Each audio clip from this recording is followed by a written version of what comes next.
बिस्मिल्लाहिर्रहमानिर्रहीम। जुगते मारने वाला जब हज के लिए गया। सराइकी इलाके का एक शख्स अपनी जुगतों की वजह से मशहूर था।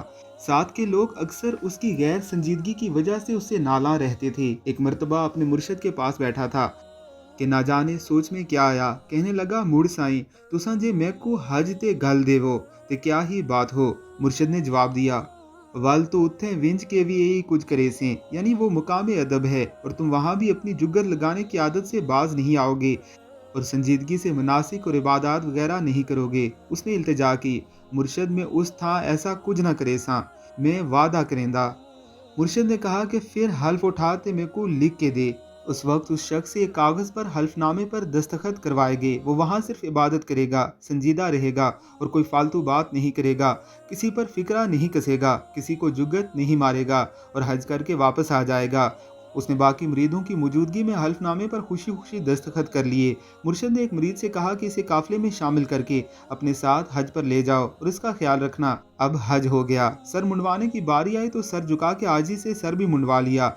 तवाफ विदा के बाद काफिले ने वापसी की राह ली, वो भी सबके साथ वापस हो लिया। ये उस जमाने की बात है जब हज का सफर ऊँटों, गद्दों और खच्चरों पर तय किया जाता था। रोज़ा क्या होता है ये किसी खुश खुराक से पूछिए। चुप का रोज़ा क्या होता है ये किसी महफिल आबाद करने वाले बसियारगो और बातों के दुनी खुशगुफ्तार से पूछिए। गुफ्तगू पर कदगन लगी और मुर्शद के दिए गए हल्फ ने तबीयत किसी कदर मुख्तर और बोझल कर दी। इसका तसव्वुर करना बजाय खुद एक दुश्वार अमर है।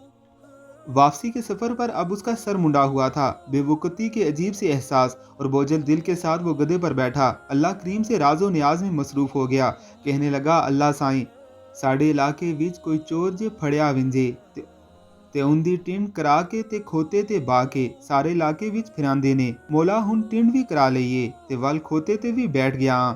शहर शहर भी फिरदे पे हां।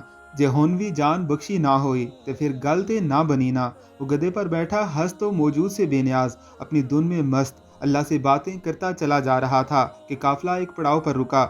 वहां मौजूद एक साहिब नज़र बुजुर्ग ने पास मौजूद शख्स से पूछा कि काफिले में ये शख्स कौन है। बतलाया, ये फलां फलां है और अपनी जुमलाबाजी और जुगतों की वजह से बदनाम है। अभी इसकी बात मुकम्मल ना हुई थी, उन बुजुर्गों ने उसे खामोश करवा दिया।